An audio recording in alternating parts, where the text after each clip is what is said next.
Welcome to another episode of Motivated Money. I got a special guest sitting across from me. Credit specialist, entrepreneur, painter, you name it, he does it. I've been following him for a while. I really love what he's doing. I first started following Aaron when he was doing financial literacy videos on credit.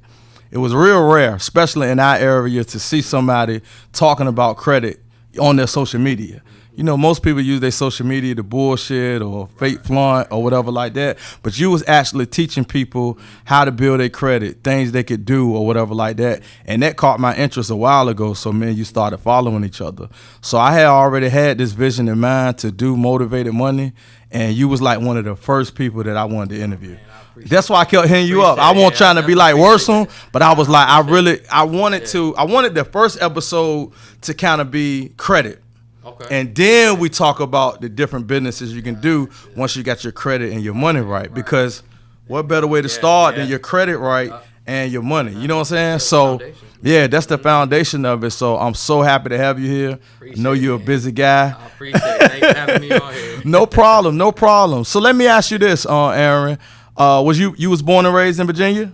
No, I was actually born in Cali, man, but I went straight back to the Philippines. But I've been here since I was like 8, bro. Okay. In Virginia, yep. Okay. Yeah, so wasn't born here, but I was definitely raised here. Yeah. But I spent a little time, left from the area, did some time in the Army and all that. But no, man, Norfolk is definitly my hood, man. Yeah. Grew up in Northview. Mm-hmm. Okay. Sweet. I know a lot of people from Northview. Yeah. So coming up, was you always big on like having good credit, or did you do like me and had to mess it up to get it right? Yeah, man. And you see all the time. I think it's like the biggest failure of public schools. Nobody teaches us anything about credit. Mm-hmm. But man, like especially when you're growing up in a minority community, for one. Yes. Nobody ever teaches us that. And then for me, I was just like a neighborhood kid out in Northview, man. Like a lot of people don't realize that. So I really didn't know nothing about credit, man. I knew how to get money. Yeah. Or from what I've seen everybody else around me, how they got money and spend my money just like that. But I never knew the importance of credit or how it even worked. Mm-hmm. And then I also went off of like what granddad and all of them said, oh, credit's the devil, don't get a credit card, all that stuff. Same here. That got implanted in my head until I went out on my own. And then I, try to use my cash, and I realized, man, like cash really, it didn't take you as far. It didn't matter how much cash you had. Mm-hmm. It didn't matter. You had to have credit. So. Yeah, you're right. And I did some research on credit. And they did a study back in 2018, man. They said 80% of American families are in debt, and most of it is credit card debt. Yep. A lot of it is like mortgage and rent and stuff like that. But hospital bills, student loans. Right. But 80%, and that was in 2018. Yeah. Can you imagine what it's going to be after this year? Yep. You know what I'm saying? Mm-hmm.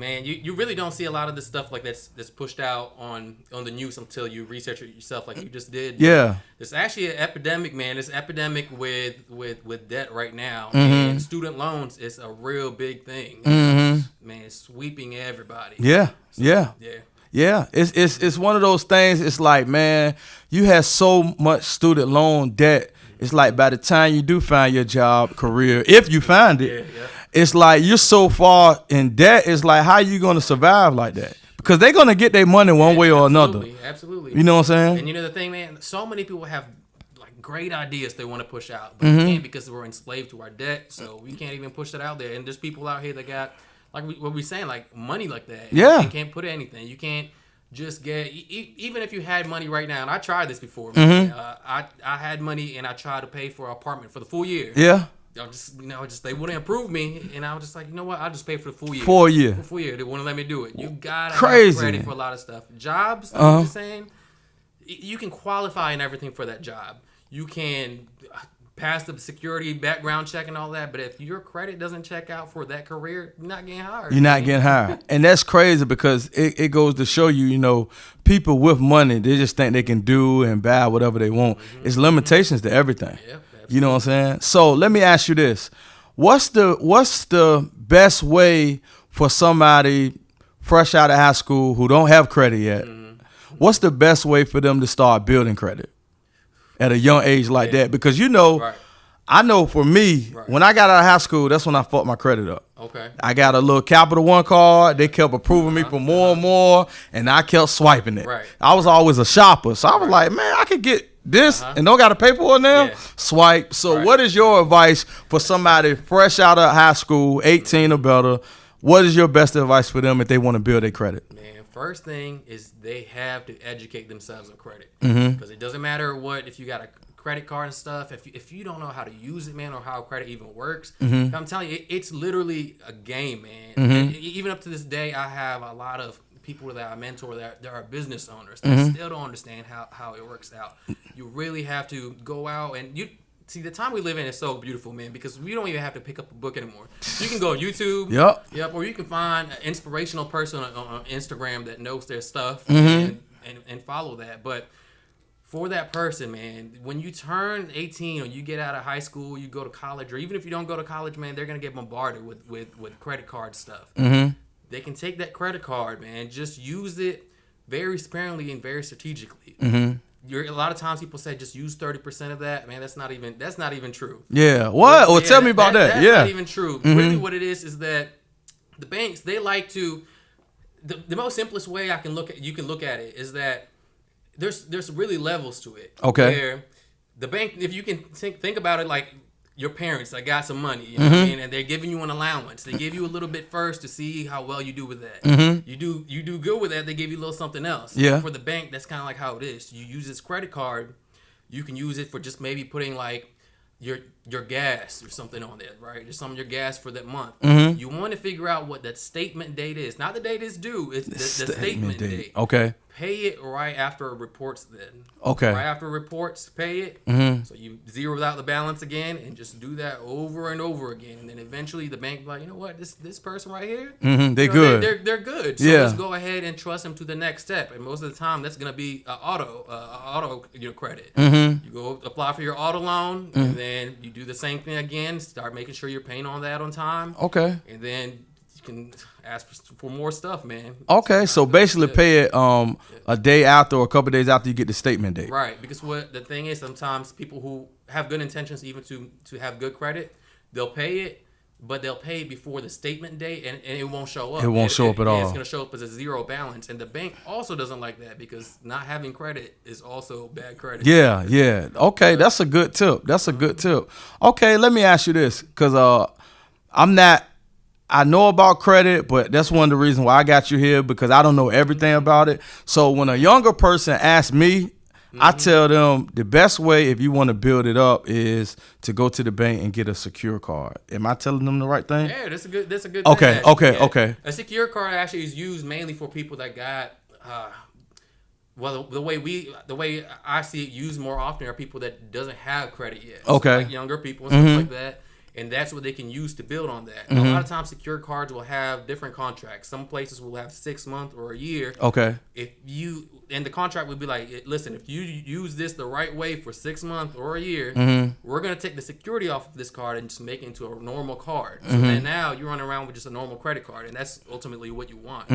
But that's kind of, again, them just being kind of like the parent and watching their investment. Making sure, like, we're going to give you this little allowance, making sure you know what you're doing, you don't cut up with this. And we go from there. So having a secure card, is definitely a good way to start it off. Okay, because that was because a lot of people, like when they see people like us, a lot of younger people will DM you or see you out and ask you questions and stuff like that. So that was one of the things that I was telling them they should do. And I was telling them, and you could correct me if I'm wrong, don't co-sign for nobody. I co-sign for people. I done got cars in my name, telephones. Is that one of the worst things you can do, co-signing for somebody? Man. So the thing is, if you think about it this way, man, like and I've co-signed personally for other people. Okay. And I deal with this all the time, repairing other people's credit. But the way I like to say is, why would you co-sign for this person when the bank couldn't approve them? Exactly. The underwriter couldn't approve them. And mind you, these people, they get paid every time they're able to I mean, they get paid regardless. Yeah, but they get paid Yeah, incentive. they want to be able to approve people so they can have more people on loans and stuff. So this underwriter who tried his best to make sure this person gets approved, if they all said no, what makes you think that you should sign on? They all think it was a bad idea. Financial experts thought it was a bad idea. Exactly. You think it's going to be, oh, man, he's good for it. That's my cousin. Or honestly, a lot of things that I see, man, like I see a lot of guys, with bad credit. And they'll get on with their girls' credit because they got good credit. The apartment's in their name. They got Hellcats out here, man, in the girl's name. And, shit goes sideways. I can curse? Yeah. You curse. Yeah. Shit goes sideways, man. And then now the girl's credit's messed up. And now, they're trying to repair it. So definitely don't co-sign for people, man. Yeah, I see it happen all the time, man. And I've never seen it go well. Yeah, exactly. And then the people get mad when they calling you. Right. Well, you vouch for this person. They can't pay it, so you the next person in line that needs to pay this bill. And they get mad. You signed up for this shit. You know what I'm saying? It ruins personal relationships, man. And for real.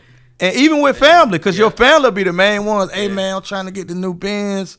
Can you sign for me? You know I'm good for it. Listen, like you just said, if the bank can't get it, the underwriter did the best he can do. You don't went to the credit union. They can't do it.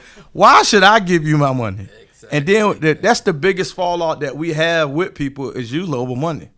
You let somebody borrow money or they take money from you or certain things like that. So it's like I respect the relationship more than the money. Right. Let's just not even do that because we're not going to be friends if this money get messed up. Exactly. And I get it, man, because it's so big. Like you want to be able to put other people on, and I get the mentality, man, but there's other ways to do it. So you definitely don't want to co-sign for people, man. But there's multiple other ways, man. Like, there's people that can pick a bank off of if you have a good credit card, right? If you got a good credit card, you can put them on there. Authorized user? I was about to ask you about that. So go over that if you could. So authorized users, let's say, for example, like I have really good credit, and somebody else doesn't have good credit. Or let's say, just for this example, you don't have good credit, right? Cool. And you're trying to get an increase, or even someone that you said was like starting out. You can add them as an authorized user, and all it is just their name gets attached to that card. You don't even have to give them the copy of that credit card. They just have it on there. So whatever's on your card, if you have good credit, good payment history, good amount of years that it's been open, all that reflects on them too. So, so they have whatever you got going on pretty much will reflect on them. So if you have good credit, it's going to show up on their part as well. Okay, so let me ask you this, and I'm sure people out there want to know this too. When you make a person the authorized user, do they have access? Can they use the card, or they're just on the card as far as like your credit and your history and stuff like that? So they can use the card if you choose to give them the card. Yeah, but if they don't have the card, they can't use it. Yeah, they can't use it. Okay, cool. They can't use it or anything like that. But man, listen, that's probably the biggest credit boost you can possibly do. So if you have someone that that has good credit and they're willing to do that, by all means, man. Because if not, I also sell trade lines. Okay. And I heard about that. Yeah, that's ultimately what trade lines are. I have trade lines that I sell. To be honest, like people can pay me. People will pay me and buy these trade lines. It's up there only temporarily, like 30 days.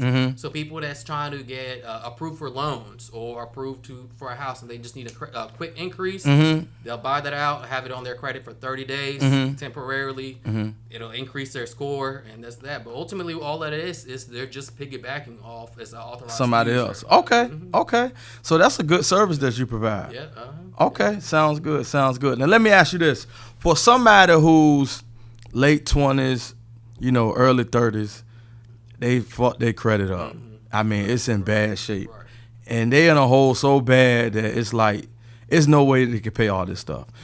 Would you advise them, because we got a lot of people out there that's in that situation? Absolutely. Yeah. What would you advise them to do? Would you tell them to do a bankruptcy? What would you suggest to be the best route for them? It really depends on everybody's situation. Okay, it'll be different. Yeah, and I don't want to condemn anybody who declare bankruptcy, because there are strategic ways on why people declare bankruptcy. We see successful businessmen, politicians, our president declare bankruptcy multiple times because there's strategic reasons to that. But at the same time, most people don't meet that criteria of why you should declare bankruptcy. It depends. There's this thing called a statute of limitations, which in your state is the amount of time the law can come after you depending on, let's say, like the crime. But for this example, it's credit or debt. Okay. You know?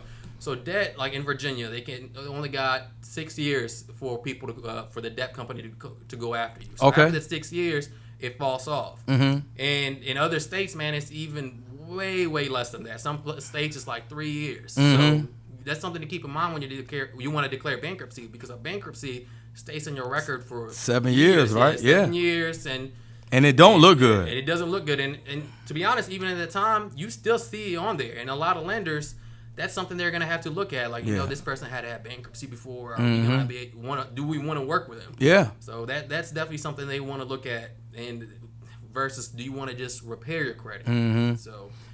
Yeah. Because if your things is already in collection, man, there's multiple other credit repair agencies out there that'll be able to work with them. Yeah. So it just depends on the person's personal thing. And I can't begin to tell you, man, how many people I know now, people that are clients that declare bankruptcy. And you like, I could have saved you. Yeah, but they find themselves in the exact same situation. Yep, they go right back. Yeah, because what it is that they think, like, you know what, I messed up, let's wipe it off and start again. But what it is they don't understand what got them in the hole in the first place. And there's this quote, man, and it's so true. It's that more money doesn't solve money problems. It don't. And that's kind of the same thing, man. Even if you started again from square one and you had the whole thing wiped clean again, if you don't understand how credit works, you're gonna find yourself right back in the same hole. Yeah, and I think that's one of the problems, Aaron. I think, you know, like you were saying when we first started talking, a lot of us won't taught about it. We won't taught how to manage our money. We won't taught how to handle credit. So like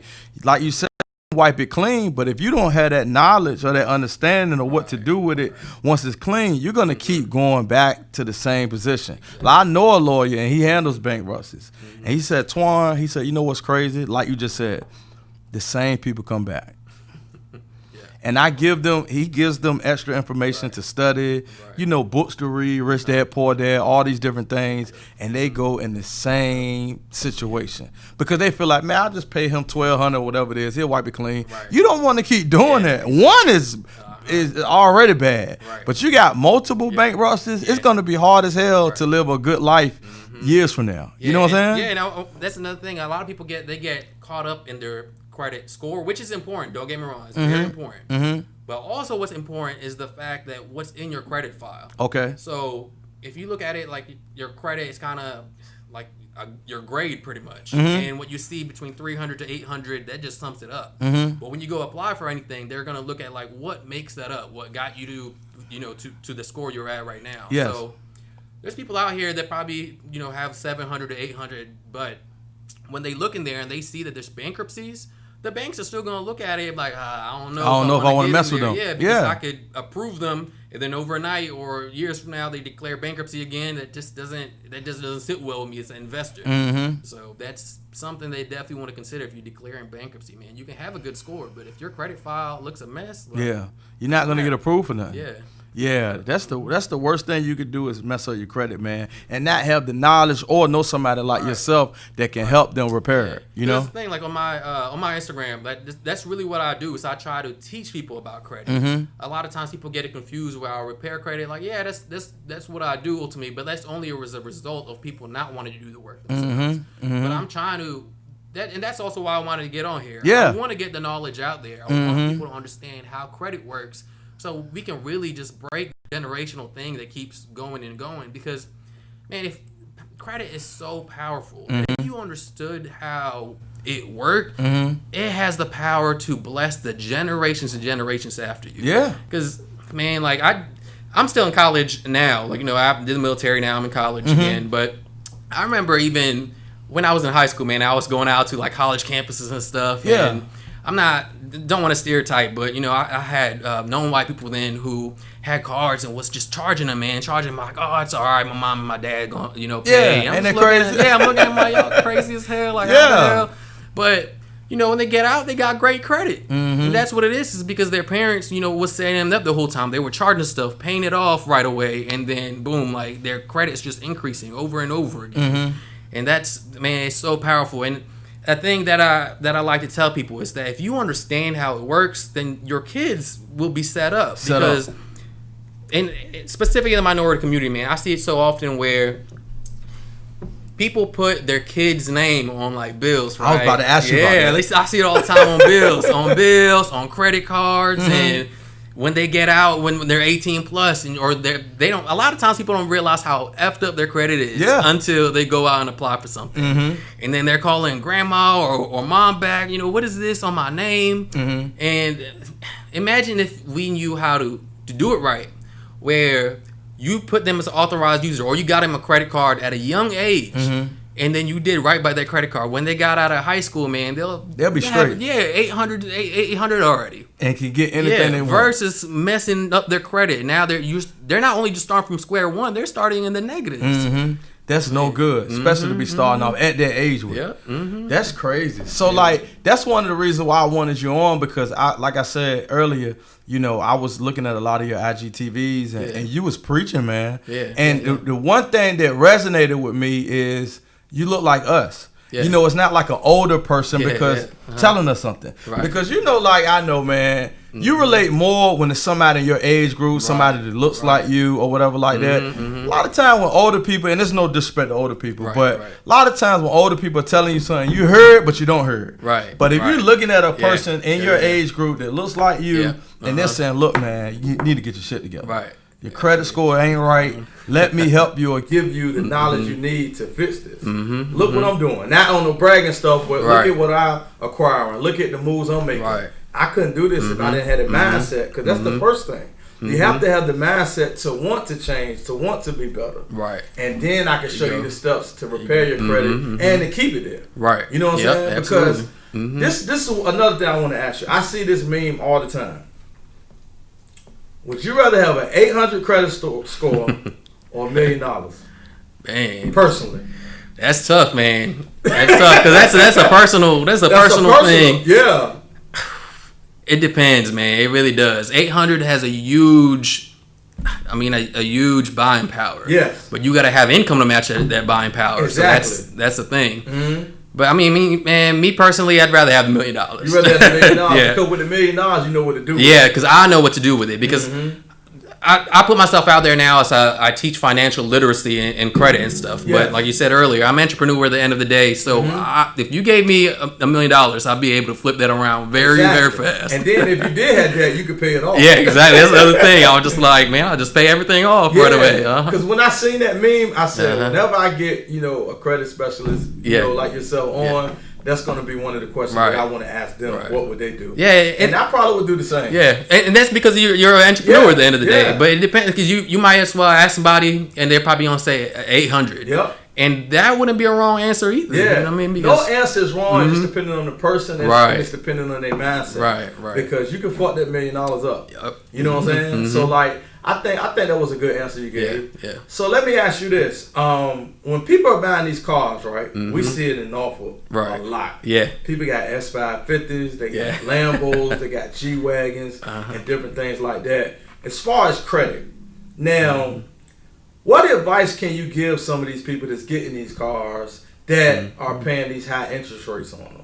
They don't. They might have a 2008 or something, paying $800 a month or something like that. What is your advice for people in that situation, or people that may be heading to that situation? Like somebody be like, man, I want this G-Wagon at such and such car lot.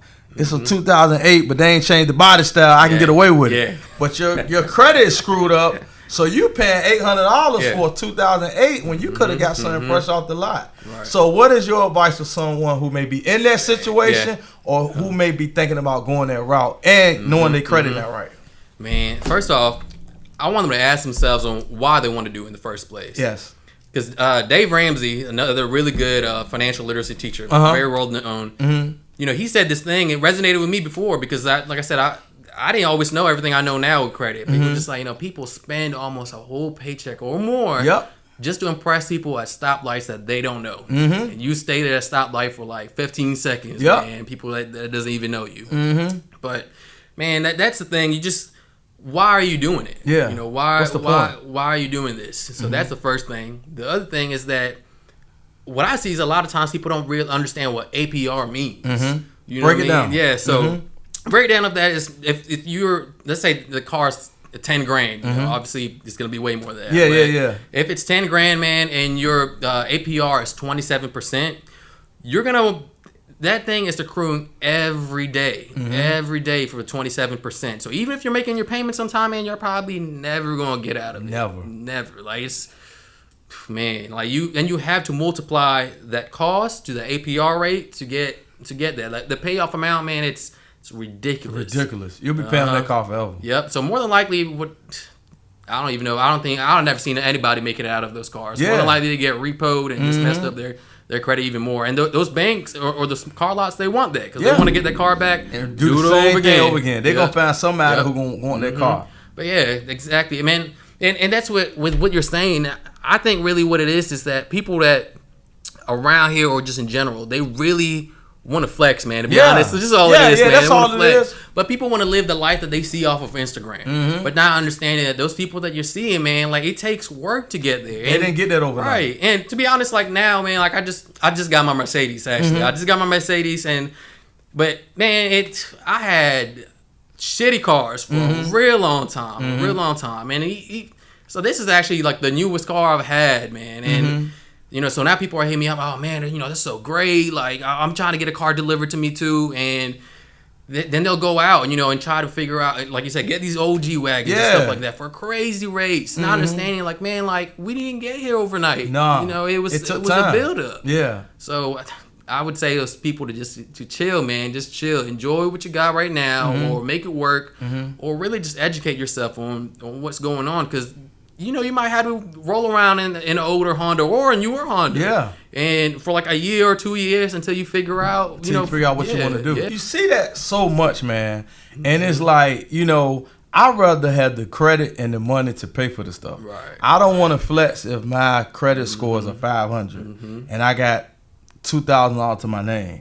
I want to have the money, the credit, and the vehicle. So if I got to just chill for a while and my Chrysler 300 or whatever I got, I'd rather do that until I'm financially stable and I have the mindset and the knowledge to be able to take care of it the right way. Right. Because I don't want nobody coming to repo my car. Exactly. You know what I'm saying? Yeah, exactly. And the thing is, it really limits your buying power. If almost all your whole check is gone, man, you got literally like barely anything left. Not even like money for maintenance or anything like that, but now you don't got money to make moves, man. Exactly. And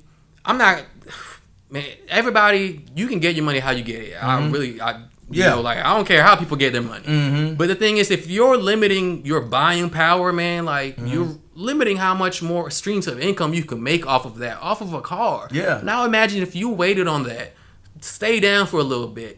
If you were telling me you can afford $800 payments and stuff like that, you can spend that $800 on whatever source of income you use to make money. People all the time is just like, oh man, I want to do this and that, but they can't because they don't have the funding. But you do got the funding. You're just paying ridiculous amount on your vehicle. Exactly.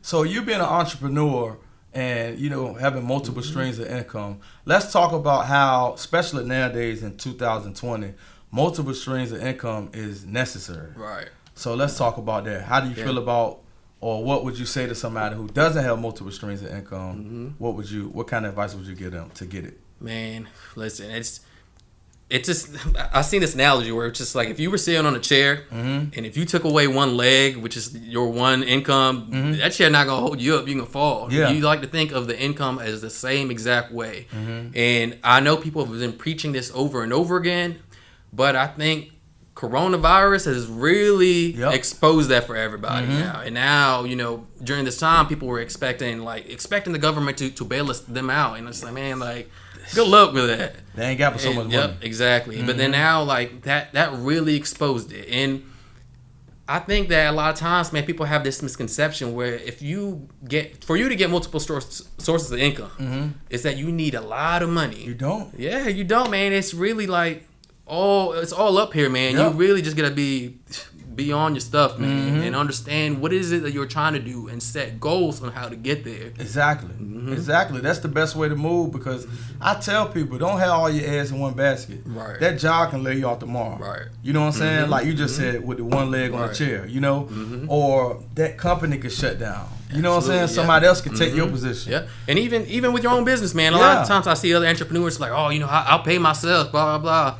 And people would be like doing their own trade, right? Yep. Or people that do like hard construction work and stuff like that get injured, and now they don't got that either. They don't got that either. Man, you listen, and the time that we're in now, man, there's so many different sources of income you can do just from sitting down right now, like from the internet, your phone. There's so many ways, man. Yeah, and with us having all this access and information on our phone, like you said, man, it just make it so much easier. Right. You know, it's people making a killing off drop shipping. Yeah. You know, making a killing off the stock market. You know, posting other people's products online, e-commerce. It's so many different ways you can make money without even having a lot of money. Yeah, and exactly, and you don't even have to have interest in it. That's the thing. Like, you can just be like, look, man, I don't really like this, but it makes me a lot of money, so I'm gonna keep doing it. Like, man, like that's the common question I get all the time for people. Well, I don't really know why I like, so I don't know why you sell. I was like, you don't gotta like it. You ain't gotta like it. Yeah, you don't gotta like it. It's probably better you don't like it. You know what I'm saying? Yep, for real, because like that way, you know. You know what your mission is. I'm gonna get this money and I'm gonna get out the way. You know what I'm saying? You ain't too tied to it. So I definitely get that. So let me ask you this: back to the car situation. Now, would you advise somebody to lease a car, or would you advise somebody to make monthly payments the regular way? What would your advice be? I think it depends on that person, Okay. who they are, and what they do with their cars and stuff like that. Okay. So like to me personally, I would say lease. Okay. Especially if you're someone that likes to trade cars ever so many years. You know, if you're somebody that you know you're paying on this car, and as soon as you pay it off, you're gonna buy something else. Now you're gonna find yourself in a whole new loan that you're paying off again. Versus if you lease, that's the same thing. You know, once that lease is over, you can get the newer stuff again. And another thing that I really like with leasing is that for property taxes, especially if you like nice cars, property taxes would kill you. Yeah. So let's say you like Benzes and stuff like that. The property tax would be crazy. If you had a lease, you're only paying on the amount that you're already paying on the lease. You don't pay for the full amount of the car. Okay. Yeah. Versus if you're paying for the car, you pay for that whole whole property tax. Yeah. So that's a one good big jump. thing. That's a good jump. That's one of the key things to that. Okay. So let me ask you this: is there any books or anybody besides yourself already? Because we're gonna plug all your socials. Right. For somebody who is more interested in getting more knowledge on credit and understanding, is there any books that you recommend or anybody they should follow on Instagram? I know you mentioned Dave. Yeah, man. There's so many ones, but you want to find people that you relate to, like you were saying, and that's part of the thing that I went on, is that I wanted people to be able to relate to me, people that look like me. Yeah. And because, man, when I was starting out, people were like, there's so many other credit people out here. Yeah, there's credit people out here, but no offense to anybody, but there's a lot of like white guys on YouTube that's like in a suit and stuff, or in a law firm. I was like, I don't identify with that. Yeah. And the other thing is that I feel like a lot of people around our age, it's that they think that credit is something that has to be boring, man, but it doesn't. It can be things that you like that you can tailor it to. So if you like sneakers and stuff like that, you like cars, man, like that's buying power that you can use that for. So find people that you think that can identify with that when you're looking at books. So Dave Ramsey might not work for a lot of people, but you know what, 50 Cent might. 50 Cent has great books out there, and I know a lot of people don't like who he is, or great businessman. Great businessman. And a lot of people don't realize once you start reading his books, who he is that we know of through Hollywood, it's a personality thing for him. That's not even who he is as a businessman. But he has multiple books out there that talks about financial literacy. Man, he has a lot of books. Who else got a lot of books? Man, I just say, like, look, one night instead of going out to the clubs on one weekend, go on YouTube. Go on YouTube, search financial literacy, search credit power, anything, any of those keywords, man, and you'll find a lot of people. Prince Donnell is another really good one. They call him a pastor of business. There's multiple people out there, man. Philly Credit Repair dude, that's his name, Philly Credit Mechanic. Okay. Yeah, there's so many people out there, man. Yeah. Okay. Yeah, because a lot of people, they'll always DM or ask, do you know anybody? And I send them to you, or I tell them, read this book first. Yeah, there you go. Or check this out first, or look at this podcast first to get a better understanding before you just, reach out to somebody. Oh, a book that I will say that's really good for people that want to dispute their own stuff, man, is, what is it called? Repair Your Credit. Those dummy books? Okay. Yeah, those dummy books is like how to repair your credit like a dummy and stuff like that. Man, those books are actually really real informative. good. They're really good if you want to break it down. I see those ads all the time for books like that. And it's funny because if you apply for a job and they give you like employees manual and stuff, when I try to get people on for me to help me out with credit repair and stuff, I give them the book and they're looking at me like, really? Yeah. Like, nah, those books are really actually good because they break it down to you like in a dumb way. Yeah. Where you can, or a simple way that you could understand it. Yeah. And that's the thing, man, is people got to read more. Right. Everything you want to know is online or in a book. But, we're so busy or got distractions that we don't want to take the time to research it. Yeah, but like again, man, the technology we're in is even if you can't read right now, man, there's so many apps. There's Audible, there's podcasts. It really ain't no excuse. Right, at all. Yeah. At all, man. Yeah, it's really not no excuse. So let me ask you this. CPN numbers. Okay. Right? People that, I hear a lot of people talk about them or whatever like that. Would you... First of all, explain what a CPN number is, and would you advise somebody to go that route? Right. So CPN, man, just to just break down in plain language, is that it's another Social Security. Or that's what people like to look at it as. There's people out there that sells that number, a CPN number, so they can get it and use it. I personally don't and advise against it because, for one, it's actually illegal. Yeah, that's what I was going to tell the people. Yep, that's illegal. And then I honestly don't think it works, man. Yeah. I really don't. I don't know if people...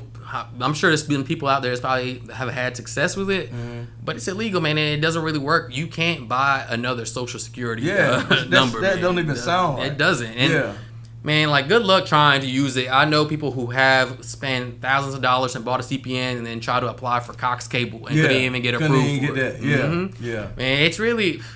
I don't want to call it a scam because, like I said, like, people use it. If it works for you, it works for you. Yeah. But I haven't personally seen it work. So I definitely would advise against that. Yeah, because I see a lot of people. Especially on Instagram, trying to sell them, and I know some people that got like those high rises apartments with them and stuff like that. And I was just like, man, I ain't messing with nothing like that because even if you are getting that stuff, eventually it's gonna come back on you. Or what if you can't make those payments? Or the thing is, what if you spent all this time like building up that CPN and then you use it for something that you really want, like a business, or you want to buy a condo? A bank's not gonna take a CPN. No, you can't use it. So you just spent all this time like trying to build that up instead of building up your real Social Security, your real credit. Real credit. So that was a great piece of advice, and I hope y'all definitely took notes on that. Let me ask you this.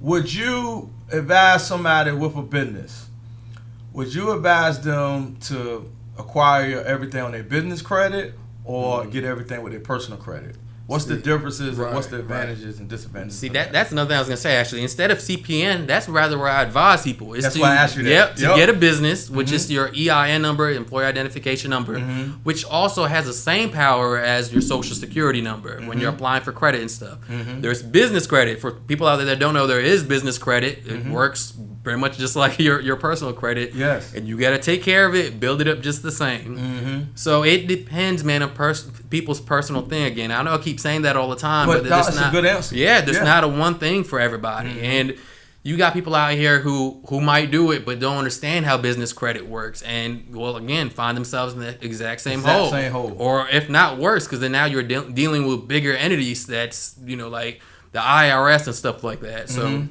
it really depends. But if you understand how both of them work, then there's pros and cons to both of them. The pro, I would say, always separate your business to your personal stuff. Definitely. Always. So even when it comes to your money, like, you want to save that into your personal bank and one to your business account.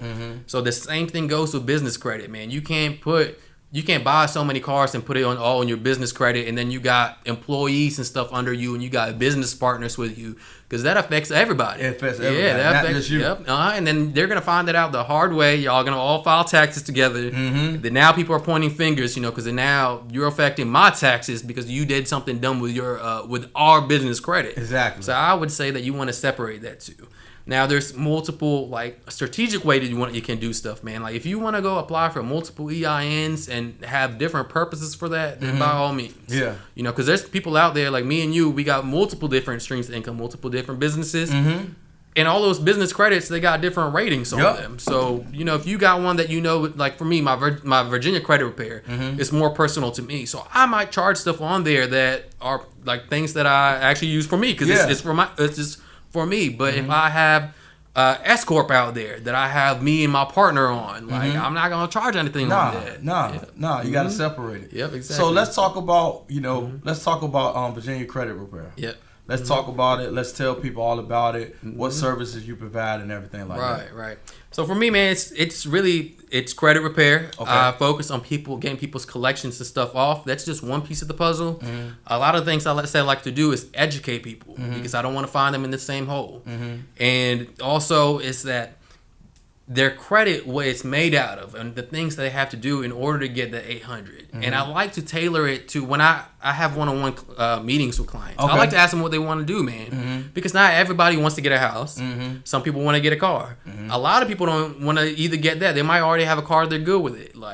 And that's the thing I want people to understand. Like, credit, you know, it doesn't have to be the boring way you thought about it. I have clients, man, to be honest with you, that just want to get a Birkin bag. And I was like, that's cool. Like, that's what you want to get. Be honest with me. Right. And then we can figure it out. Exactly, right. If that's what you want to get, that's your personal goal. Like, everybody has their own. So, for Virginia Credit Repair, man, I really tailor specifically to the person. And I'm a person that can actually reach. A lot of times I'll hear from people be like, oh man, you know, well, I can just go with Lexington Law. And I was like, okay, well, you can. Yeah. But Lexington Law, it's a great company, by the way, but you know, it's not somebody that you really talk to, and they'll just focus on your collections. And a lot of times people will be like, well, I still don't see my credit go up.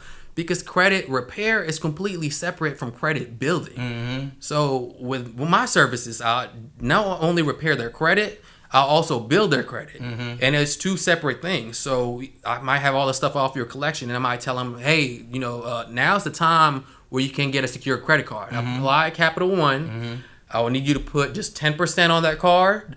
And then, you know, after the statement date, pay it off. And that's how people really need that guidance, because they're not going to understand that. Yeah.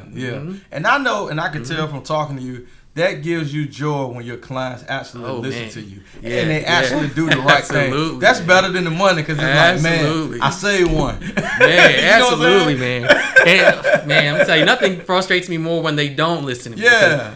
Like, all the time, like, there's people that say, oh, man, I want to get a house, right? Cool, I'm working so diligently because, man, I get personal relationship with my clients. So I know, like, oh, man, you know, they got a family. I know they want this house so bad, so I'll try to work on their credit. As soon as I start working on their credit, man, they get a car. And like, man, like, what are you doing? I'm like, man, you got to be purposeful in what you do. Like, you're never going to get that house now. Like, I was like, then I'm just like, you know what? All right, well, good luck. Tell your real estate agent that you just bought a car. Like, go ahead. Yeah. You done made everybody right. Yep, man. So it's really like a personal thing, man. Like, I really want to make sure everybody gets to their goal, because not only does that reflect well for me as a company, and then I get referrals and stuff like that, but like I said, man, it really is a personal joy for me to see people rise up to this, because I'm really like pro people of color, and if we can break things down to where everybody can understand, man, it's gonna really just skyrocket the community. And if that person, a lot of times I'll see people get approved for a house, and now they understand like what it takes to get approved for the house. That person does is that their friends are like, oh man, you know, I'm so proud of you. How did you do it? Now they're gonna regurgitate the information that they heard from me, that they heard from their realtor, and then now they're trying to say all that to their friend. Now. It's a continuous thing that gets passed on. That knowledge continue to trickle down to everybody. Exactly. And it's just a joy just to see our people just getting these businesses and, you know, knocking things out, man. And it's just a great feeling. I know one of my friends on Twitter, she's in the real estate. And she built her business credit up. She been buying everything with her business credit. There you killing go. them. There you go. I mean, killing them. She got a laundromat. She done bought houses. She got vending machines. And it's like, she just said, it's the credit. Yeah. You know, I pay my bills on time, and I just keep flipping. Yeah, man, that's another thing on my Instagram. I tell people all the time, I'm really transparent with people. I remember, man, I'm just on Instagram story, you know, I'm just recording stuff. I showed one of my watches, and it was an AP, and then people were like, "Oh man, like this one girl, I'm not sure if she was joking around or what." She was like, "Oh, I didn't know if I knew somebody rich," and I was just like, "No, to be honest with you, it was just credit." Yeah, credit. You know, it was just credit. You know, and I'll tell people just that because, like I said, I'm not saying spend your credit on that. No. I use get on what you're that, saying. but you can use it on multiple things, man. Like if you, like I said, it's such a big tool, man. People can't. A lot of times, people even might qualify for a house, but they can't afford the house because they don't have the deposit to put down.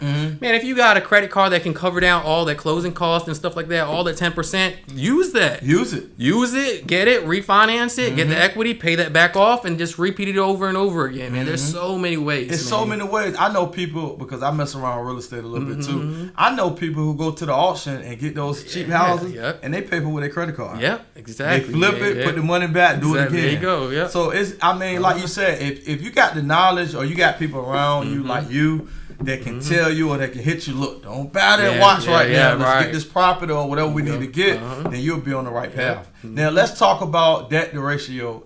Let's talk about that. So explain that to people. So your debt to ratio, man, it's a lot of times, like I said, it's not just your credit. There's multiple things. People look at your income, your debt. Everybody has it depends on what you're applying for on how they break that down. Okay. But if you think about it on a scale of like this is your income and this is your debt, your debt can't outweigh your income because if you apply for stuff when the bank. Think about the bank as just an investor. That's really all they are. So if you're looking at it, it's like, man, this person has too much debt where they don't have the income to facilitate this. I'm not approving them. Yeah. And, I suggest for everybody to take some time and go on Google and apply look at how the ratio works. But you definitely need to understand that. Yeah. Because you can have an 800 score, but if you're debt heavy, it's not gonna work out for you. You're not gonna get it. You're not gonna get it done. So what about a platform for checking your credit? Would you advise people to use Credit Karma? Oh man, that's a great topic. Definitely. I knew you would expound on this one. Definitely not Credit Karma, man. Definitely not. And explain why to people. So Credit Karma. So there's your Vantage score and your FICO score. Okay. Credit Karma is made with your Vantage score, and there's actually different variations of Vantage score and stuff like that. But Credit Karma, man. To be honest, it's really pushed out more as an advertisement platform. Okay. Because when people look on there, first of all, it's not accurate. And what its job is when you go on there and you apply for things, you'll see like, suggested credit cards for you. Yep. It's an ad service. It's an ad service for bigger banks and stuff to push Capital One, to push City Banks, and all this stuff for you to apply to them. That's what it is. But it just gives you a quick snapshot of what your credit is. Sometimes, it might be more accurate for some people, but it's still not accurate. It's usually a delay in it. Yeah, it's a huge delay for one, and it's not your full report at all. It's just a quick snapshot of it. But your real credit lies in your FICO score. No banks or anyone will ever pull up your Credit Karma to go for you to apply or anything. Exactly. You're not. Even like a buy here, pay here lot, man, you're never gonna be like, let me see your Credit Karma. That's not how it works. They go. Sometimes they go, and we're not picking on about it. But sometimes people will go to the car lot with a Credit Karma printout. Yeah, and they're like, man, I don't need that shit, man. People will go there, man, thinking like they can get approved for anything, and then walk away with either not get approved or barely anything, man. Exactly. They looking at your FICO score, man. That's what they want to look at is your FICO score. Your FICO score is all three credit bureaus, which. It's going to be TransUnion, Experian, and Equifax, which is the three major ones. And it's going to be the sum of all of that together. And then they're going to look into your credit file, which, like we said earlier, it's very extensive. So you're going to want to look at it. And the best thing to look at that is your annual credit report, which you can get one free every month. Year, right? Every year. You can get one every year. But since right now we're in pandemic, they're offering it where you can get it actually even more frequently. Okay. Well, I think right now they have it to like you can get one every week. Oh, man. Every week. Because of COVID. Yeah, because of COVID right now. So they're trying to help people out with that.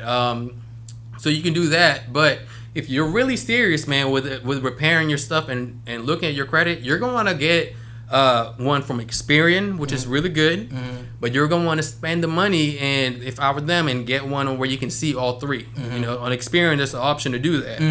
But for me, I have one on Experian. I have one on my Equifax. Yeah. And, there's a separate one for TransUnion. Mm-hmm. I have, for me, and this is me already, like I have those 3 separate. Mm-hmm. And then I use Smart Credit when I'm repairing other people's credit or repairing my own credit. Okay. Because Smart Credit for me is, and there's other companies that do that, but Mm-hmm. for them it's you can pull your 3B report, which is all 3, and Okay. they'll just have it side by side. Mm-hmm. So let's say, for example, all the time I see women always have cards for Victoria's Secret, right? Yeah. Or at least they used to for Victoria's Secret, and they'll have how it looks on TransUnion, how it look on Equifax, and how it look in Experian. Mm-hmm. And that's when you can find the discrepancies on there side by side. Okay. So versus, going at it the old-fashioned way where you're printing out stuff from all 3 bureaus. It has it simplified for you. Okay. But you definitely want to invest in that, man, because if you already are, I like to tell people, man, when they're applying for stuff like this or looking at CreditRepair, like, man, I don't know, that's another subscription, blah, blah, blah. Mm-hmm. Man, do you know how fast you spend $100 as soon as you step out the door? Exactly. Exactly. You can't leave the house without spending $100. Exactly. Everything's so expensive now. Mm-hmm. It's crazy. So another question I have for you. A lot of those loan places with those high interest rates, people get in bonds. They go to the payday loan places and different institutions like that. Right. What is your advice for people doing that? Because it's going to take forever to pay those loans off. Yeah, they don't want you to pay that off. Yeah, they don't want you to pay that off forever. Then they keep offering you more and more money. So what? You have any advice for people that's going that route? Don't do it. Don't do it. Yeah. Don't do it, man. I actually know people that work in those places, and they know for a fact they're like, yeah, these people are never going to be able to pay this. Yeah. And they advise people all the time not to do it. Well, not there at work, but their personal family and friends. Yeah. So, man, it's no way to pay it back. And really, the purpose into that is they'll have a lot of them will have a collateral, and most of the time it's the car. So those businesses, man, they're just after all the money you can possibly give. And if they can, get their car from you, resell that again, and make more money off of that. Yep. Yeah, it's really like a lot of places it's illegal for them to do it. I heard. Yeah, in the military you can't even do it. Yeah. You can't do it because it's been made to be unethical, so they can't even do it to service members. And you know what I found ironic? Look at the neighborhoods they put them at. Yeah. Yeah. They always put them in the urban neighborhoods, right by the food lines, right by the Krogers and the Walmarts and stuff like that. And it's like it's very tempting for somebody that's in a bind. Right. You know what I'm saying? Right. So that's why it's good to have that financial literacy, so you won't get in those situations. Right. And I think more people, and COVID probably helped this. You gotta save some money. You gotta put some in the piggy bank. You gotta put some for that rainy day money because you never know what's gonna happen. Right. You know what I'm saying? With that right there, with savings, first of all, you want to have your savings. You want to have your rainy day fund. Yep. And it's actually it's separated. It's 3 different things actually. So it's your savings, it's your rainy day fund, it's an emergency fund. It should be 3 different things. But a lot of times people look at it where savings is just money I can't touch. But actually, what they should look at it as savings is actually a way for you to make more money. Yep. Because if you're able to put stuff aside, then that means you're able to make more and more income. Versus like, oh man, this is just money I can't touch. But the whole purpose of when you're making money, man, even if you got a 9-to-5 job, when you're getting paid bi-weekly, it's not.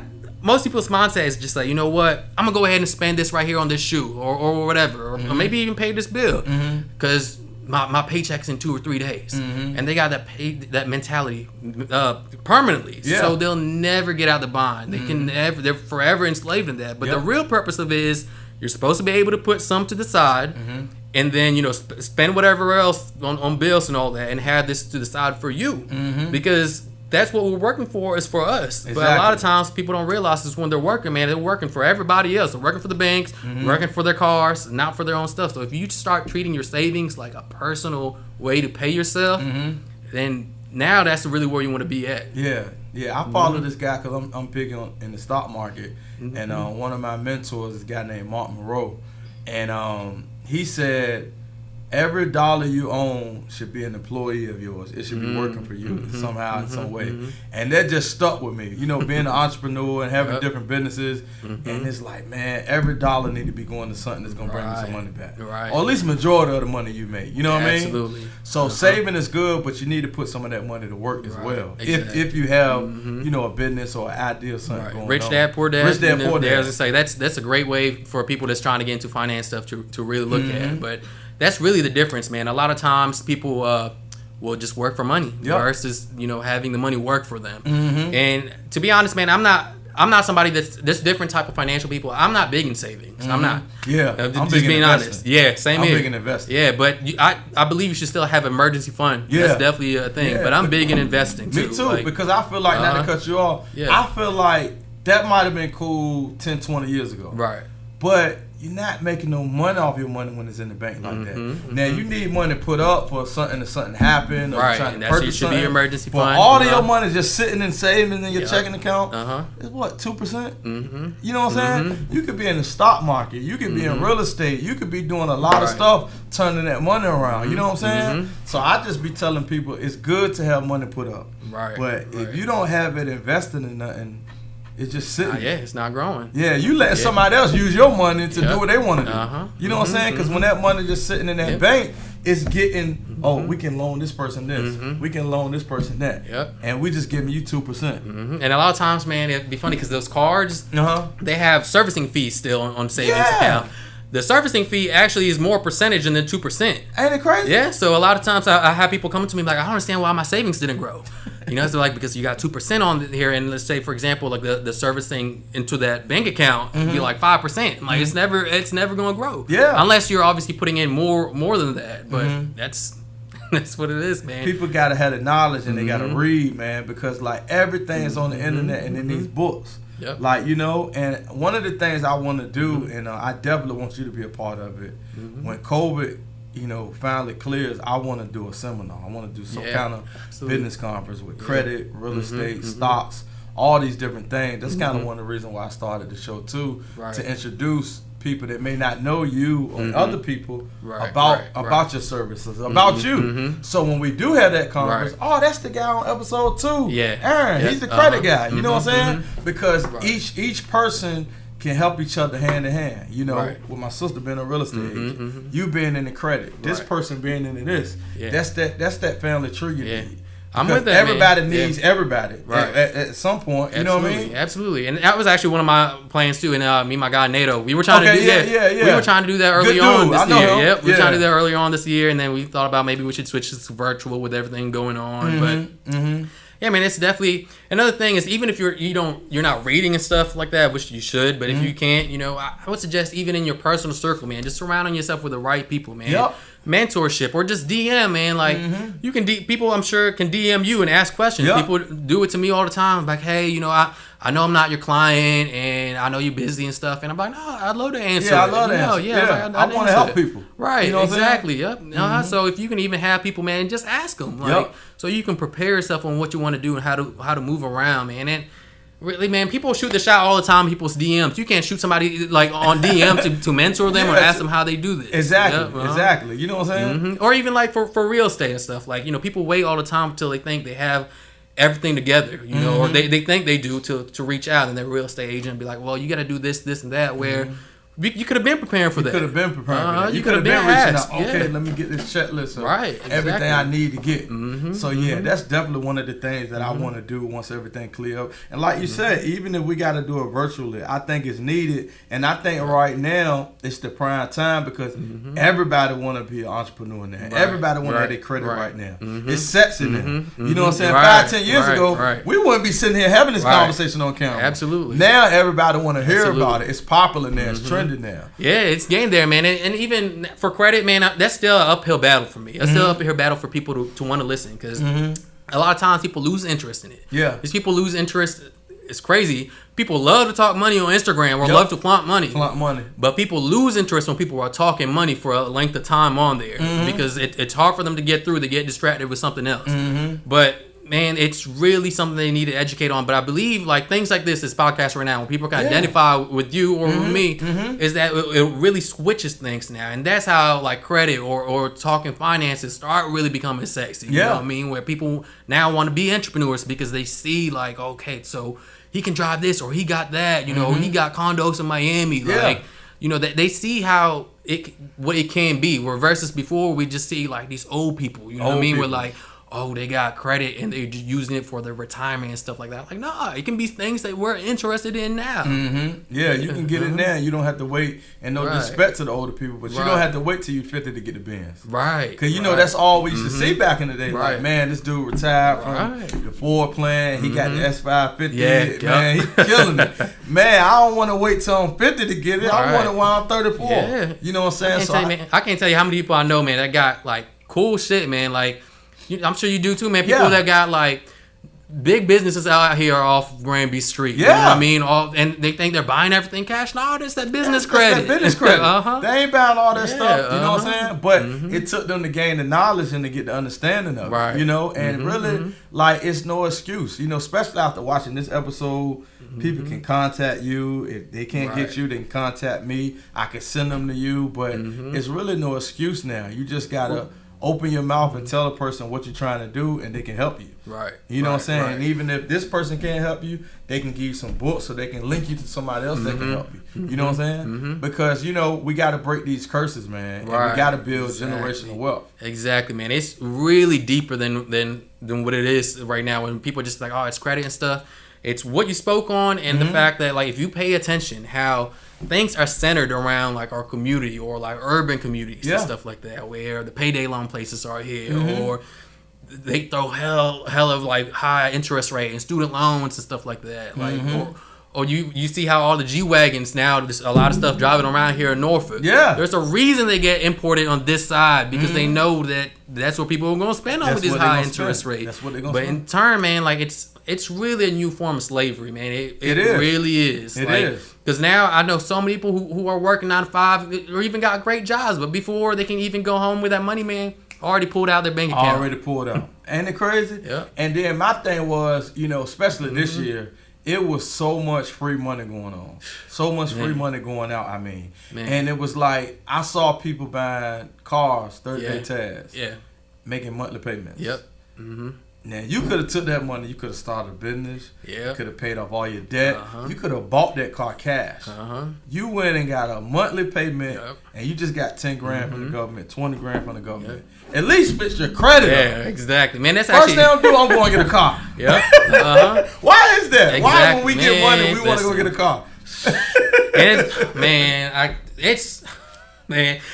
There's so many people out here who are like, oh man, I'm struggling for money. I need to get this promotion. They get promotion and they make less than they did in the old job because they got the promotion. First thing they did was go back to the lot, got a car. Now they're keeping less money. And that's the first thing. It's not about how much money you make. It's about how much money you keep. Exactly. And people not keeping their money, man. And with what you just said with the pandemic and stuff. Man, listen, if you are one of those people that's watching this, if you're one of those people, and you got an SBA loan or PUA, and all you did was go to Vegas, go to Miami, and blow it all, man, and be flexed. I want you to exactly. I want you to know, man. I want you to know that the issue is not with the fact that you couldn't get money to start a capital. It's with you. It's with you because that's what you did. Because if you put that's why the SBA loan for was entrepreneurs. If you gave, you know, that big loan to a business owner like it was supposed to, look how like they would have started a business from scratch. You know, but if you put that 10 grand in someone that's uneducated in their hands into this, they gonna fuck it up. And it's crazy. I got businesses and I couldn't get approved. And you know, it's people that don't have shit. I'm glad you said that. I was thinking that too. I was just like, I honestly didn't get approved for SBA. For real, you didn't get what? And that's the thing. A lot of people were trying to hire me like, oh man, how can I get approved for this? I'm like, listen, I can't guide y'all because I didn't get it. And it's crazy. People with legit businesses couldn't get it. But the people who just scammed or whatever they did, approved. I guess they feel like we're gonna do the right thing with the money, right? I don't know, man. They want to give it to somebody who's gonna fuck it up. I don't know. So look, if you could go back in time, right? with the experience, with the mindset, with the knowledge that you have now, what would you tell the younger Aaron, fresh out of high school? I mean, what would you tell him now if you could go back? Because I'm sure, I mean, you got it together now. I'm sure you made mistakes. I learned this through the hard way. I learned this because aside from just people know me now as doing finance. I had multiple other streams, and before this, I had a brick and mortar, which I had an auto body shop. I had an auto body shop. I was fixing auto collisions and all that. I had multiple locations, and that was doing great. But it was still hard for me to keep money in because I had more liabilities, man. I had multiple cars, motorcycles, and I had a family too that I was providing for. But at the end of the day, man, after I paid on all those cars and stuff, I was barely keeping anything. So, man, listen, like I would say definitely, it's that you want to focus on keeping the money in. Keeping the money in and reinvesting that. Reinvesting that, because now, to me, to be honest, I'm not making anywhere as far from one business. I'm not making as much profit from the business I'm in now versus the auto body shop. Because the auto body shop, it's a insurance company selling you money, send you cars all the time. Just continue to send you cars. But I just kept it in the house. Versus where now, even with the money that I'm getting now, where it's not nearly, like I said, comparable to that. But what I do with that profit is I just take it, put it again in another stream, grow that, then that capital grows and then grows and continue to do it. So I would say is that continue to understand how profit works and to reinvest it. So really look into that. So that's what you would give the younger you? Reinvesting, man, reinvesting and profiting, like reinvesting. Because even, we see rich people talk about it all the time and reinvesting, not understanding why. But that's going back to how to make multiple streams of income. That's how you do it, man. Like, you got one thing that's popping, you don't got to keep on that one thing. You can stream out of that. And I want people to know too, man, kids out here that's in these neighborhoods, man, let's say like selling drugs and stuff. Get it how you get it, man. But if you can move away from that, there has to be an end game. If you could have took some of that money and put it into something else, and grow it more and more. And like I said, it doesn't even have to be something that you like. Like, for example, my credit repair. I sell stuff on e-commerce too. I sell stuff on eBay. And then on top of that, I sell stuff. I sell hair. You know, and all the time people are like, "Man, you sell hair. Man, you're a guy." Business, and and then exactly. And people will be like, "You're a guy. You're not supposed to do this."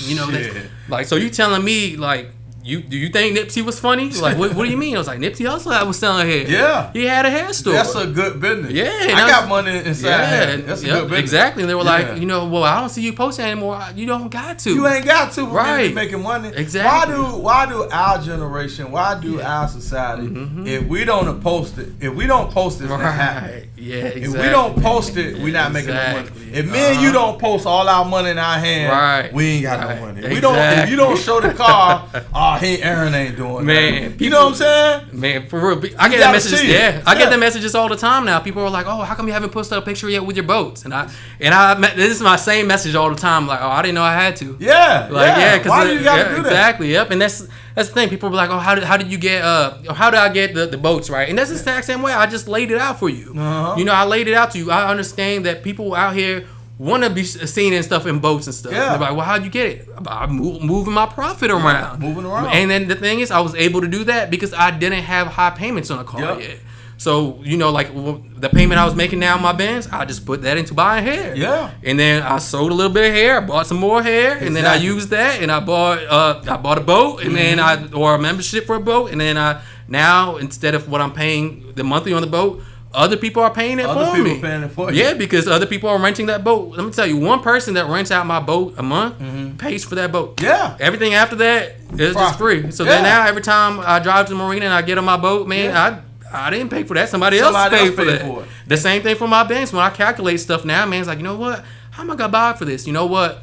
And it's gonna sound funny, but I'm gonna go on my wait list. And I'm gonna go get some more clients. I'm gonna take 5 people off my wait list. That pays for the whole thing. That pays for the whole thing. Good now. And if people learn that, what you just said, you just dropped the gem. If people would learn that, they wouldn't have these problems. Find you something. Find you some kind of business where people will pay for your service, your product, and let that pay for your liability. Exactly. Let that pay your car payment, your boat payment, and all these different things. And wait, man, be patient. And be patient. You ain't got to get it tomorrow. Nah. You know what I'm saying? Wait till you get the money. You got it coming in, and then do it. You know what I'm saying? Exactly. And for every liability you got, you should have somebody else paying for it. Gary Vee's another really good person to look at. Yeah. So Gary Vee, he says that all the time. People are like, oh, I can't afford to start a business. Okay, move back in with your parents. Move back in with your parents, or get rid of your car. Like, man, if you just stay down. Stay down. People say that all the time. Oh, stay down, because it's a cool thing to say on Instagram. They don't believe it. But if you really did it, think about most people's rent is over $1,000. Yep. What can you do with $1,000? Then what can you do if you add $1,000 plus your car payment? Yeah. Man, that's some power. Especially when you by yourself, and then especially if you're a woman by yourself and got kids. So you gotta take care of a baby, pay a car note, pay for your high rise, groceries, cable, cell phone, hair. That's a lot of money. But you look like you're making it though, You look like you're making it. Because you in a high rise and you in a car with a high percentage rate. So now everybody wants that. Yeah. We gotta do better. We gotta do better as a society, and we gotta pass that game on, because I applaud people like you, man, because just think about it, Aaron. You could have kept all this game to yourself. Right.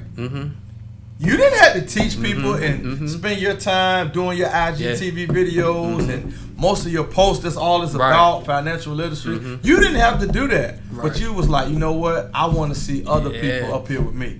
I want to see other people breathe the air that I'm breathing and be able to buy the things they want to buy and to live comfortably. Because ain't nothing like living and you can do what you want to do on a Tuesday man. or Wednesday. You want to go to Ruth Chris tonight, you can go. You Right. know what I'm saying? It's no better feeling. But I tell people all the time, it's this first. If you get that mindset together, you can do and you can accomplish anything you want to accomplish. Get your mindset together and then get the knowledge. Once you get that, it's nothing that you can't do. You know what I'm saying? And we got to start protecting our energy. See, a lot of us got bad energy around us. Oh man, you can't get that high rise, man. You can't get that pen. You work at Smithfield Packing. It's people. People got to realize this. It's not what you just said earlier. It's not where you work. It's not the money you bringing in. It's the mindset, because you know what to do with that money. It's people getting $500 a week, living like. Living good. And you're like, how the fuck are they living off $500 a week? They know what to do with their money. Their debt to ratio is right. They don't got a lot of bills. A lot of this stuff is paid for. You know what I'm saying? It's about what you doing with the money. And that's the key to it, for real. Absolutely. If you have that, it's nothing you can't get, man, for real. Man, Kanye West said this thing, man, where a lot of people laughed at this post, but I looked at it a deeper way, where he was just like, I think he was saying he was in a Lambo. He stared out and he saw a homeless man, and he said, I wonder who's more free, me or him. You know, and I was just like, I looked at it where, you know, like our material stuff can own us. And a lot of times for people who really are like making monthly payment on things, they're enslaved. They enslaved. You gotta, the days you, not to cut you off, the days you don't want to go to that job, you got to go. The days you don't want to go cut that grass, you got to go cut that grass or cut that head or whatever you're doing for your income. You don't have that freedom, man. I ain't doing shit today. I ain't going nowhere. You got to go to work. You sick, you know, you done hurt yourself, you depressed. You got to go to work, because if you don't go, you got to still pay that bill. I really just want people to feel what freedom really is like, man. And I don't really understand. I don't think it's really deeper than this. The thing, first of all, get a grasp of what you think wealth is. What is wealth in your definition? Patrice Washington, she got a podcast. It's a great podcast, but there's a thing. She has a different definition of wealth, and that's something that people want to check out. She's a black woman, speaks great things on there all the time. But what's your definition of wealth? You know, and that's, to me, it's really, man, like being able to take care of the people that's around you that you love, and really the freedom that's around that, because very few people get to feel that. And man, it's crazy feeling. Like, I seen that you were in Paris. You were in Paris this time during COVID. During COVID. Crazy, right? Yeah, and I was looking at that and I was just like, man, like, you know, there's people out here that's just, I'm sure, just like panicking, not understanding what you do. And this dude out here thinking, people looking at him like he's celebrity. Man, people here told me I was nuts. I said, man, listen, that's somewhere I always wanted to go. I'm going. Right. You know what I mean? I don't have no kids. I'm single. Like, You know, I got a little money. Yeah, but the point is that you was able to do it. I was able right to away. do it. Yeah. You know what I'm saying? And I tell people, because I was having to argue with my cousin. It's crazy. He told me there's no such thing as financial freedom. I said, man, your whole mindset fucked up. You know how many people, especially our type of people, are financially free? I said, man, you in the wrong world, man. It's people out here that's really getting to it. They're just not talking about it. Right. They're not posting it. But it's people out here really living their best life. They traveling the world. They doing whatever they want to do. And you sitting here saying there's no such thing. Yep. You lost, cuz. He looked at me like I was crazy. Right. You know what I'm saying? Because I think for so many years, being financially free wasn't even thought about. We never even heard that term. Yeah. And people don't listen. You can't grasp something that you've never had. Yeah. You can't. You can't. And that's another thing is that it's really only recently where we even started seeing positive images of people of color on TV. Yeah.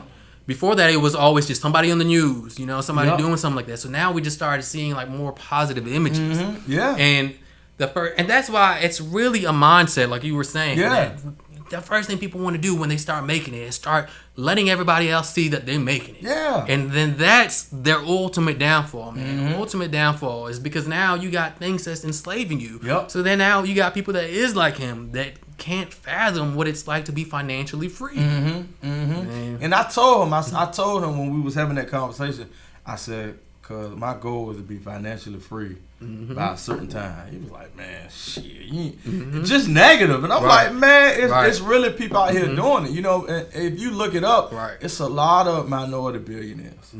It's a lot of minority billionaires. You know what I'm saying? Millionaires and billionaires. And they was just like us. Right. But they knew this ain't how life's supposed to be. Right. I ain't supposed to be living paycheck to paycheck. I'm not supposed to be ducking the repo man. Right. I'm not supposed to be behind 3 months on my rent or whatever like that. You know what I'm saying? Yeah. It's a better life than this, but you have to want to make the change. And the peace, man, I got to tell you, man, I've been to that side where I'm living paycheck to paycheck, barely making it. Yeah. And I want people to make it even if you're not out here, like doing buying all this other crazy stuff. It's not about that peace, man. It's crazy. Something happened recently, man, where I just needed to tap into my savings. Yeah. It's actually happened multiple times since COVID. Yeah. COVID happening. Something broke in my car, man. Something broke in my car, and not the car that I got now, but. I remember I was just like, okay, I just bought the mechanic and paid. That was it. Yeah. But I was just like, man, you know what, bro? Not even that long ago, this would have killed me. My mood. I would have been home, talking to my. Then I was married. Then I would have been talking to my ex-wife. I'm like, man, I don't know what we're gonna do. I don't know what we're gonna do about it. Because we down a car and I gotta pay the rent. Man, that piece is just different. When you know you have that just sitting there, okay, I can take care of that. Yeah, man, it feels a lot better. Yeah, and it's not just off of me; it's off everybody else around me that's surrounding me. Because my parents now, my dad, he's going through. He was battling cancer, and now he's it's all right. I appreciate you, but he's in remission now, but he still has ALS. Because of that, it's only my mom working. So they couldn't afford their car payment anymore. So they were like, we're just going to let it go because it's to the point where it's getting too hard to keep. Yeah. And, my mom was stressing over that, and they needed that van in order to get around. And I was just like, okay, she thought she was getting a repo, but I pulled up one day, and I pulled up with the same exact van, but the higher trim model. Because my mom, that's the only way, she only knows how to drive the Dodge Caravan. That's the only car she knows how to drive. So I got her Dodge Caravan with automatic everything, and, it's just simple things like that, man. And I know it's not a G-Wagon or nothing like that. I know that made you feel good. Just to exactly, be able to do it, man. And then, just seeing my mom, it's like a physical thing that you get to see when someone gets something off their shoulder. She was just weight. She was like, oh, I'm going to make monthly payments no more. I was like, no, it's yours, it's Mom. good. It's just good. Being able to have that peace not only for yourself, but everybody else around you, man. It's crazy, bro. Yeah, and I tell my sister all the time, man, the power of your circle means everything, because sometimes, every day ain't grand, even when you're making money, even when you're successful. And sometimes you just need that positive influence around you. Just look, you're doing a good job. You're doing your thing or whatever like that. That circle is so important. You know what I'm saying? I'll tell you, I don't want nobody negative around me. I don't even want that type of energy around me. I want people that's got businesses, or even if you just got a job, but your mindset, you positive. We all pushing each other to do better and just to be better people. I'm gonna tell you, you tend to just attract people within that same same frequency. You do. People ask all the time, like, I'm sure you get that all the time. Like, man, how do you know so many business owners and stuff? Like, I don't know. It just happens. It happens. You know what I'm saying? Because like even when we followed each other, we didn't know each other, but we was kind of speaking the same language, doing some of the same things. So like you just end up connecting with people, and then look, we end up getting here, or whatever. You know, so like great minds always think alike, man. Right. And we all can pick up something from each other, and we all can help each other, and that's what it's all about. Absolutely, man. And the mindset, man, it just rubs off on you. It do. When you around the right people, man, it gets. The thing is, people now don't realize that I'm from Northview, but people don't realize that you can code switch. Anytime. I can switch this conversation. Exactly, right. And, man, this one time actually, I was coming from the bank. I had a suit on and everything, and I was just I was at Wawa, man, and it's a group of I want to say the gang, but Go ahead. Okay, well at that time, this BHB boys, they came up to me, and came up and just dapped me up. But at first, it came like this man behind me. He thought like they was about to jab me or something. Yeah. And then they called me out by my name, and they were just like, man, how did you know them? Yeah. And it's just like, but it's just, but at that time, it showed me like. At that time, that was the environment that I knew I was around. Yeah. So, like, at that time, before I knew all this other stuff in life, when I was just in Northview, before growing up and doing all this other stuff, that's all I knew. Yeah. And that's why there's people out here, man, still within the community that's still dying to this day, just without that, because that's all they know. They don't know anything else. But if you surround yourself in a different circle, that's why positive role models are so important. When you see a positive black man to a youth that doesn't have that, and it just pushes the slingshots their mind to all this other possibilities, because that person might not be able to grasp what it is to have multiple sources of income. But then they see somebody like you and like, man, this dude out here was in Paris, bro. This man was out here in a fur coat, like, and it looks cool, but it's like, okay, bro, like, well, how'd you do it? He looked like me. Like, how did you do even that? with them, with you seeing them and you in the suit and they would, whatever they had on, that's motivation to them, because they like, he came from where I came from. He grew up with us. You know what I'm saying? If he could do it, I could do it. I'm gonna tell you, those same boys actually, man. My first job was at 5 Points, at McDonald's over there. Okay. Man, I was just thinking, I was like, man, I remember they actually came to that same McDonald's and joked the hell out of me from working, and it stuck. I was in Northview Middle, like, they go Fried Boy, blah blah. But it's like, man, it's crazy how times like just like flip around like that. Flip around, man. It's like, dang, that's crazy, man. Well, I definitely enjoyed you, man. We need to do more of this.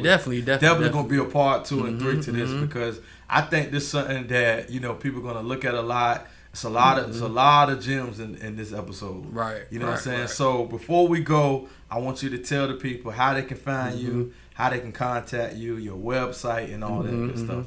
All right, we'll link everything here, I'm sure. But my website is Virginia Credit Repair. Okay. And the name's Aaron Sean H on Instagram. So pretty easy to find me. Yeah.